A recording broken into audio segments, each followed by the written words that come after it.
नमस्कार दोस्तों, मेरा नाम है तेजेंद्र भारद्वाज और हम बात कर रहे थे बेसिक्स ऑफ मैकेनिक्स की। बेसिक्स ऑफ मैकेनिक्स में हम फ्रिक्शन हमारा टॉपिक चल रहा था और उसके अंदर हम प्रीवियस 2 वीडियोस के अंदर ये पढ़ चुके हैं। फ्रिक्शन की डेफिनेशन हमने देख ली है। उसके बाद में कोफिशिएंट ऑफ फ्रिक्शन किसे कहते हैं, टाइप ऑफ फ्रिक्शन क्या होता है, इनके बारे में हम बात कर चुके हैं। एंगल ऑफ फ्रिक्शन और एंगल ऑफ रिपोज के बारे में हम बात कर चुके हैं। फिर रफ इंक्लाइंड प्लेन के लिए हमने मिनिमम वैल्यू और मैक्सिमम वैल्यू पी के लिए दोनों हम फाइंड आउट कर चुके हैं।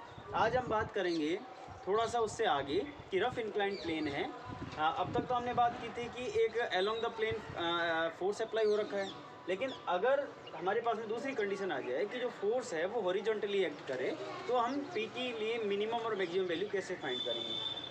तो आज का हमारा जो टॉपिक है दैट इज़, हम कह सकते हैं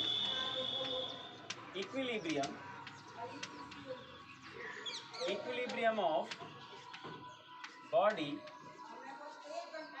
ऑन रफ इंक्लाइंड प्लेन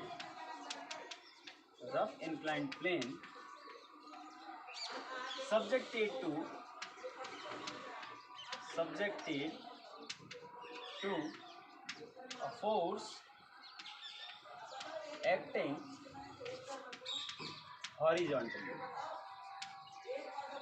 ठीक है, दिखने में बहुत बड़ा है, लेकिन जैसे ही डायग्राम बनाएंगे तो आपको समझ में आ जाएगा।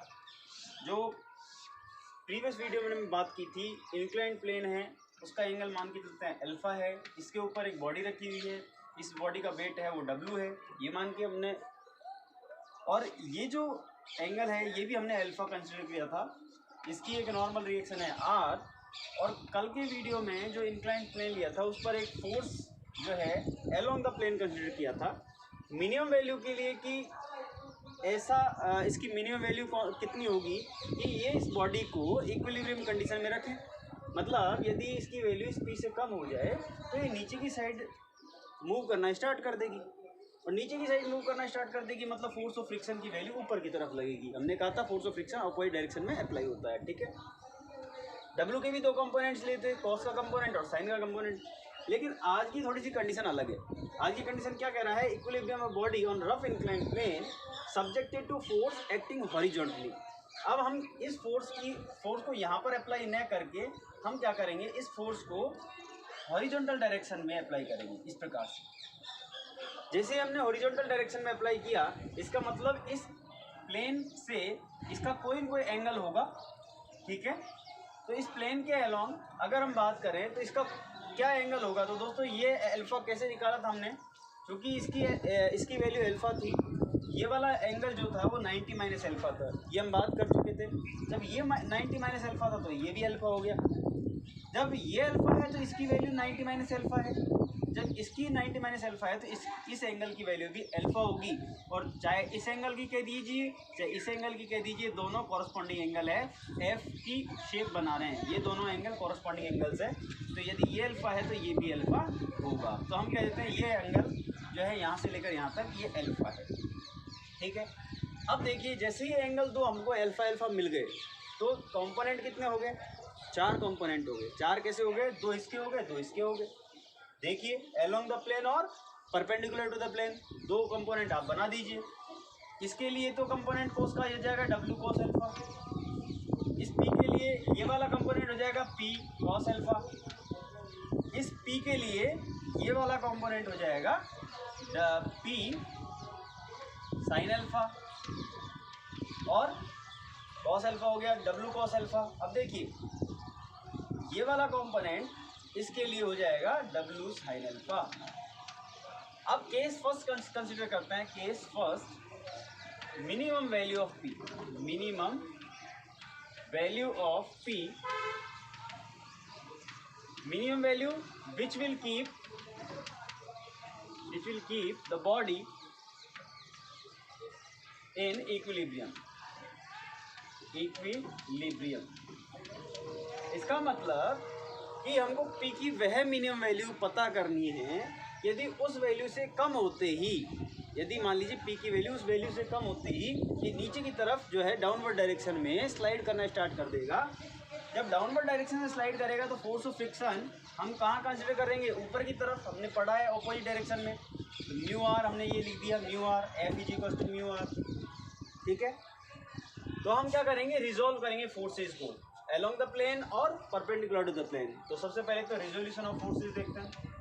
Resolution of forces along the plane, along the plane. ठीक है, अलोंग द प्लेन इस डायरेक्शन में देख लीजिए। अगर हम पी की बात करें तो इस डायरेक्शन में तो लगा हुआ है पी कॉस अल्फा, दूसरा म्यू आर, और लेफ्ट साइड में लगा हुआ है डब्ल्यू साइन अल्फा। तो हम लिख देंगे P cos alpha plus mu R is equal to W sine alpha.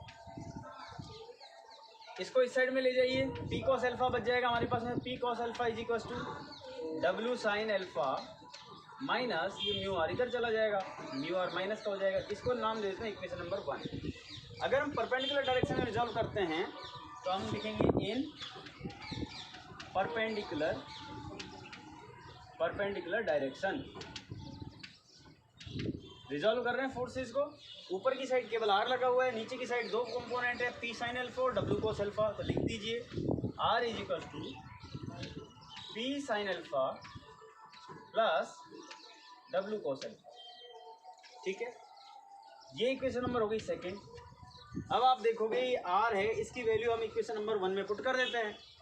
तो मैं यहाँ पर लिखूँगा, यहाँ से लिख देता हूँ पुट आर, या ऐसे लिखूँ put value of R in equation number 1। तो जैसे ही इक्वेशन नंबर 1 में पुट करूँगा तो हमारे पास में आएगी पी कॉस अल्फा, देखते जाइएगा, is equal to W sine alpha minus mu, और ये पूरी वैल्यू यहाँ पुट कर देते हैं, P sine alpha plus W cos alpha. अब आप क्या करोगे, इस म्यू को माइनस म्यू को अंदर पूरा मल्टीप्लाई कर दोगे, तो आपके पास में क्या वैल्यू आएगी, P cos alpha is equal to W sine alpha minus, इसको इससे मल्टीप्लाई कीजिए तो minus mu P sine alpha, और फिर माइनस अंदर मल्टीप्लाई होगा तो minus mu W cos alpha. आपको क्या करना है, जो पी के जो टर्म्स हैं, पी वाली टर्म्स वो एक तरफ लेनी है, डब्ल्यू वाली टर्म्स एक तरफ लेनी है। तो आपने क्या किया, पी कॉस अल्फा के साथ में ये वाली टर्म थी, इसको उठाकर इस साइड ले आए तो ये प्लस की हो गई, mu P into sine alpha is equal to, दूसरी तरफ ये रह गई हमारे पास में डब्ल्यू साइन अल्फा और minus mu W cos alpha. ठीक है, यहाँ से P कॉमन आ जाएगा, यहाँ से W कॉमन आ जाएगा। मैं यहाँ से थोड़ा सा रफ कर देता हूँ,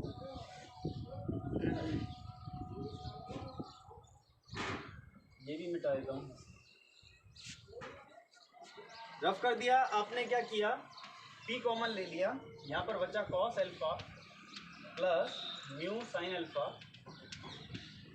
यहाँ पर बचा W कॉमन ले लिया हमने, W कॉमन लेते ही W कॉमन आ जाएगा, sine alpha minus mu cos alpha, W common आ गया, sine alpha minus mu cos alpha, mu cos alpha. हमको पता है कि अगर हमको P निकालना है तो P इज इक्वल टू क्या होगा, इसको हम नीचे की तरफ ट्रांसफर कर देंगे। ठीक है ना, तो हम लिखेंगे W sine alpha minus mu cos alpha divided by cos alpha plus mu sign alpha. ठीक है, इतना हो गया। और हमको क्या पता है, हमको पता है, वी नो दैट, कल ही हमने देखा था कि म्यू इज इक्वल टू क्या होता है, tan फाई होता है। तो जहाँ भी म्यू की वैल्यू है उस म्यू की जगह हमको tan फाई पुट कर देना है। तो हम क्या करेंगे, P is equal to W sine alpha minus mu की जगह tan फाई, ये tan फाई हो गया, ये कॉस अल्फा हो गया। ठीक है, divided by cos alpha plus mu की जगह tan फाई और tan phi into sine alpha. अब एक छोटी सी कैलकुलेशन आपको करनी है, कैलकुलेशन ये करनी है कि tan फाई को कन्वर्ट करना है sine phi upon cos phi में। तो जब ऊपर कॉस फाई कन्वर्ट करोगे तो ये जो है एलसीएम आ जाएगा, ये मल्टीप्लाई हो जाएगा, यहाँ पर नीचे कॉस फाई बच जाएगा, यहाँ भी नीचे कॉस फाई बच जाएगा, कॉस फाई से कॉस फाई जो है कैंसिल आउट हो जाएगा। देखिए किस प्रकार से, P इज इक्वल टू मैंने लिख दिया W sine alpha minus sine phi upon cos phi और यहाँ पर मल्टीप्लाई में कॉस अल्फा। तो आप देखोगे इसके नीचे कुछ भी नहीं है तो 1 ले लिया हमने, एलसीएम आ गया कॉस फाई, सेम एज नीचे भी ऐसे ही होगा, cos alpha plus sine phi upon cos phi into sine alpha. यहाँ भी नीचे कुछ भी नहीं है तो 1 ले लिया हमने, ये कॉस फाई इधर मल्टीप्लाई हो जाएगा, ये कॉस फाई इधर मल्टीप्लाई हो जाएगा, तो हमारे पास में वैल्यू आएगी, ये आपने लिख लिया होगा, देख लिया होगा, तो मैं इसको मिटा रहा हूँ। तो P की वैल्यू हमारे पास में आ गई W, मैं डायरेक्टली लिख रहा हूँ sine alpha into cos phi minus sine phi cos alpha, ठीक है, divided by cos alpha cos phi, उसके बाद में plus sine phi sine alpha, ठीक है। जो नीचे वाला कॉस फाई था उस कॉस फाई से कॉस फाई कैंसल आउट हो गया है। तो आप देखोगे यहाँ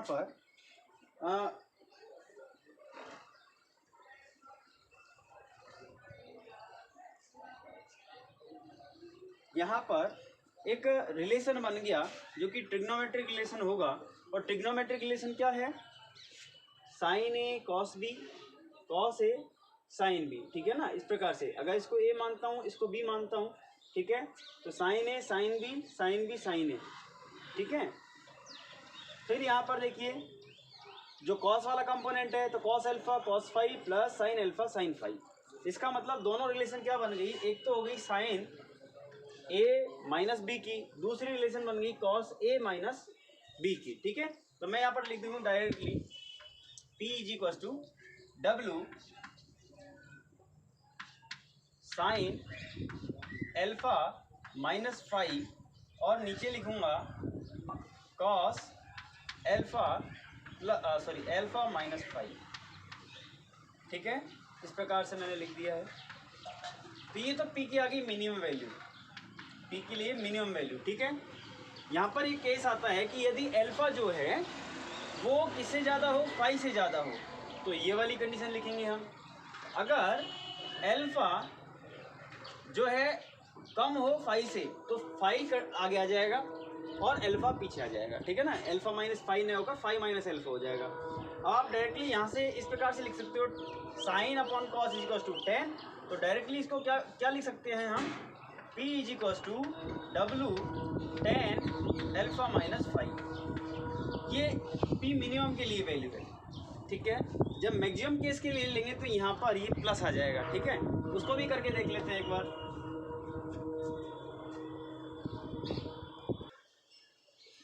तो ये वाली वैल्यू आ गई, हम इसको मिटा देते हैं, ठीक है। और मैक्सिमम केस के लिए सेकंड केस क्या है हमारा, सेकंड है maximum value of P। Case second लिखेंगे, डायग्राम बनाएंगे। सबसे पहले तो इंक्लाइंड प्लेन बना दिया, एक बॉडी हो गई, रिएक्शन ऊपर की तरफ है, वेट नीचे की तरफ है W, एंगल अल्फा है, line of action of R, उसमें वैल्यू एंगल की क्या होगी, अल्फा हो गई। फोर्स अप्लाई हो रहा था हॉरिजॉन्टली P, इसके लिए भी दो कंपोनेंट्स हो गए, ये वाला एंगल हमने अल्फा कंसिडर कर लिया, तो P ये कॉस अल्फा हो गया, और नीचे की साइड में इसके लिए तो हो जाएगा W कॉस अल्फा और इसके लिए हो जाएगा P साइन अल्फा, ठीक है। इस डायरेक्शन में W के लिए हो जाएगा W साइन अल्फा, ठीक है। और म्यू आर की वैल्यू, अब ये पता करेंगे म्यू आर की वैल्यू क्या रहेगी। तो केस सेकंड क्या है, मैक्सिमम वैल्यू ऑफ, ऊपर से लिखता हूँ maximum value of P। Maximum value of P मतलब which will keep the body in equilibrium condition में बॉडी को रखेगा, उस मैक्सिमम वैल्यू को पता करना है। मतलब अगर मान लीजिए कोई इसकी वैल्यू 10 न्यूटन है तो 10 से 11 होते ही है ना ऊपर की तरफ, या हम कह सकते हैं जो बॉडी है वो आगे की तरफ स्लाइड होना स्टार्ट कर देगी।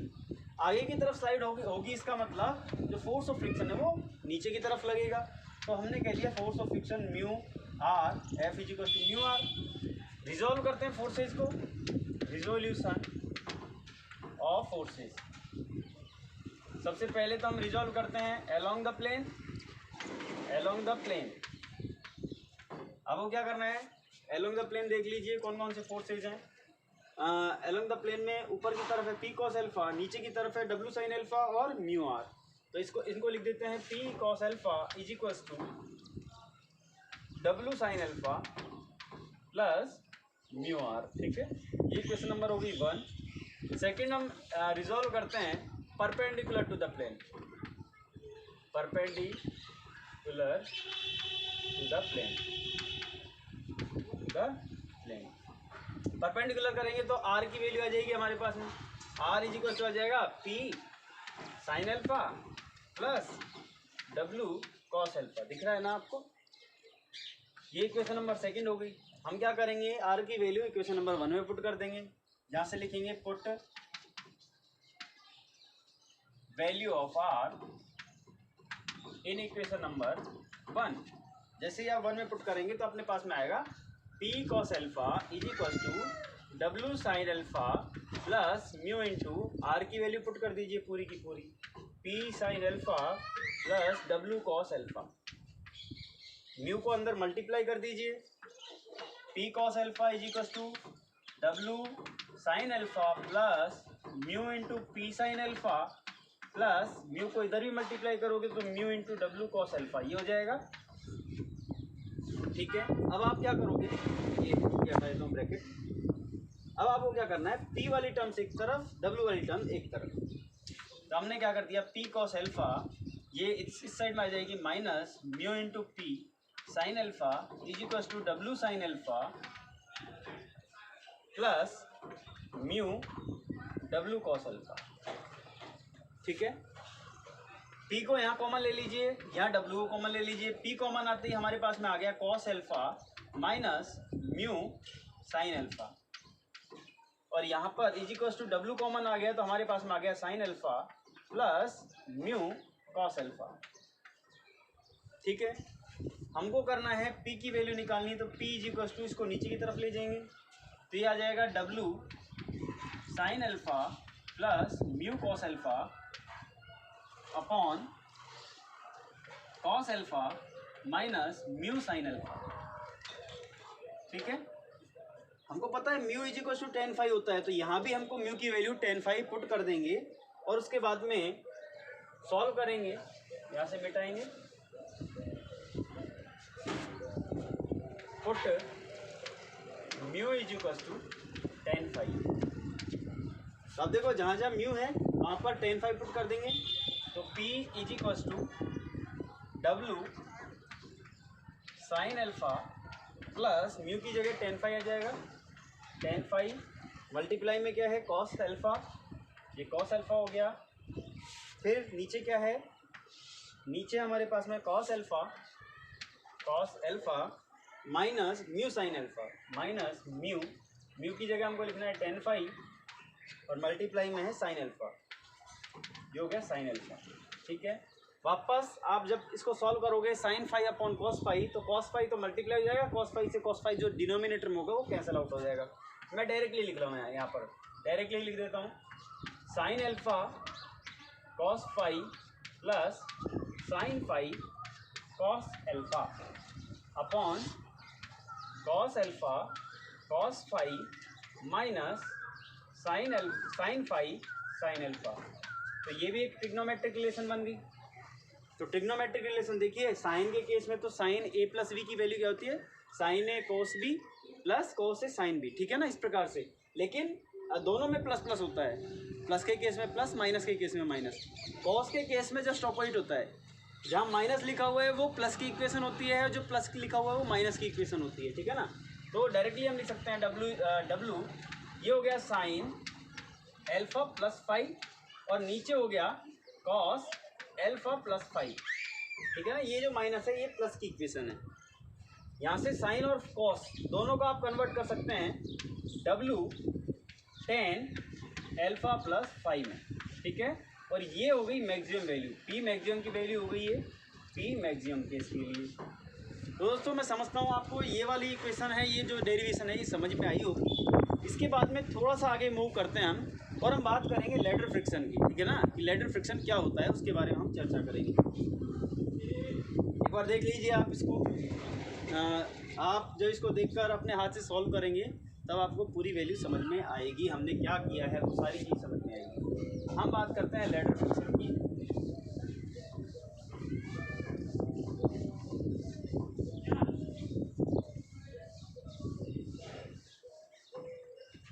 देखिए लैडर फ्रिक्शन, लैडर का मतलब क्या होता है, सीडी। लैडर का मतलब होता है सीडी और फ्रिक्शन का मतलब घर्षण। मान के चलिए कोई एक दीवार है और दीवार पर एक सीडी लगी हुई है इस प्रकार से, ये सीडी।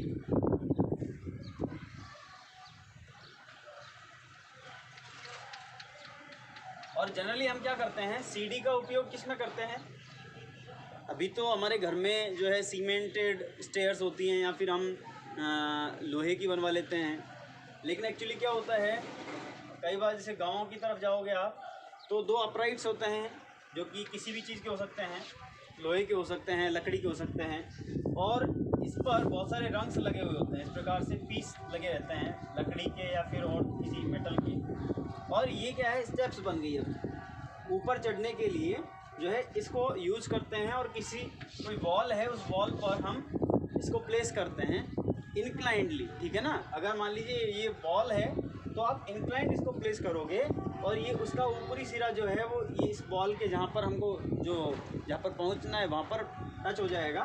निचला सिरा जो है वो फर्स्ट फ्लोर पर रहेगा, फर्स्ट पर रहेगा, और आदमी है वो, ठीक है, चढ़ जाएगा।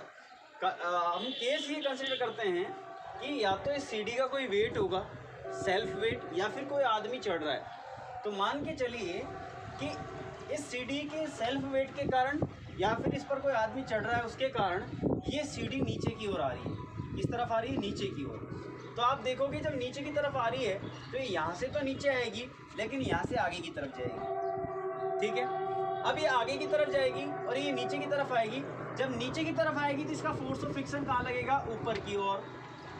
भाई अगर रफ है, देखिए फ्रिक्शन कहाँ होगा, रफ प्लेन के लिए। जहाँ भी स्मूथ प्लेन की बात आएगी वहाँ पर फ्रिक्शन फोर्स की वैल्यू 0 होगी, ठीक है। तो अगर नीचे की तरफ आ रही है और रफ प्लेन माना है हमने, तो रफ के लिए फोर्स ऑफ फ्रिक्शन की वैल्यू ऊपर की तरफ लगेगी। अगर आगे की तरफ सरक रही है ये, ठीक है, स्लाइड कर रही है आगे की तरफ, तो फोर्स ऑफ फ्रिक्शन की वैल्यू लेफ्ट साइड में लगेगी, F = μr, ठीक है। और कौन कौन से फोर्सेज कंसिडर करते हैं, देखिए पहली चीज़ तो ये एक किसी दीवार के ऊपर रखी हुई है, वॉल के ऊपर रखी हुई है, तो इसका सपोर्ट मिल रहा है इसको, तो इसका मतलब एक रिएक्शन यहाँ पर लगेगी, ये पॉइंट ए मान लेते हैं, ये पॉइंट बी मान लेते हैं। एक रिएक्शन तो ये लगेगी जिसको हमने आर ए कह दिया, और दूसरा फोर्स नीचे की तरफ से लगा हुआ है तो इसको हमने रिएक्शन नंबर बी कह दिया, आर बी की वैल्यू, ठीक है। तीसरा, इस सी डी का कुछ वेट होगा जिसमें हमने कह दिया डब्ल्यू है, कि कुछ भी वेट हो सकता है। चौथा, यदि कोई आदमी यहाँ पर चढ़ रहा है यहाँ से, तो जहाँ से चढ़ा हुआ है तो उसका भी वेट होगा, weight of man, W M से डिनोट करते हैं। ये सारे फोर्सेज हम इसमें कंसिडर करते हैं। और फिर इक्विलिब्रियम कंडीशन के लिए हम क्या करेंगे, दोस्तों आवाज़ आ रही है, 1 मिनट के लिए मैं वीडियो रोक रहा हूँ।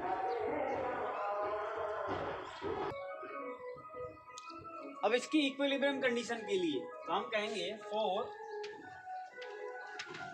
इक्विलिब्रियम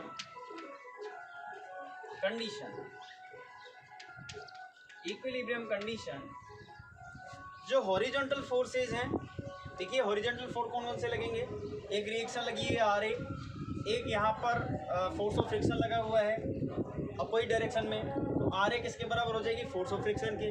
और वर्टिकल कंपोनेंट्स कौन कौन से लगे हुए हैं, वर्टिकल फोर्सेज हैं वो हमारे पास में एक तो आर बी है और एक यहाँ पर फोर्स ऑफ फ्रिक्शन ये लगा हुआ है, प्लस में 2 वेट लगे हुए हैं, एक तो सी डी लेडर का जो वेट है वो, और एक कोई आदमी चढ़ा हुआ है इसके ऊपर किसी डिस्टेंस पर वो। तो हम कह सकते हैं ऑल द फोर्सेज, या फिर हम कह सकते हैं इसको algebraic sum of forces, algebraic sum of horizontal and vertical forces should be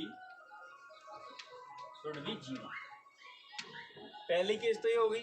दूसरा, जब भी मान लीजिए हम कोई कंपोनेंट निकालेंगे तो उसके लिए हमको मोमेंट भी लेना पड़ेगा। नंबर दूसरा, तो हम कहेंगे एल्जेब्रिक सम ऑफ मोमेंट्स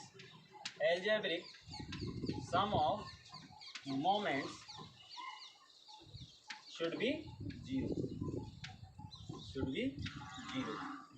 तो तीन कंडीशंस हो गई।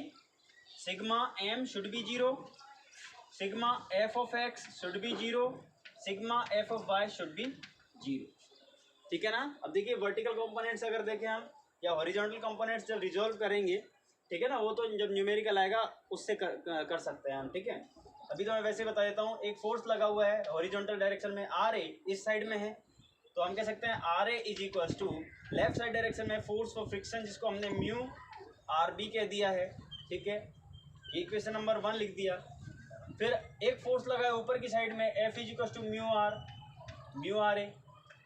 ठीक है, और एक फोर्स लगा हुआ है ये, तो हम कहेंगे R B is equal to ऊपर की तरफ है, इसका मतलब म्यू, ये इसमें ऐड हो जाएगा प्लस में mu R A is equal to नीचे की तरफ कौन कौन से फोर्सेज हैं, W plus W of man.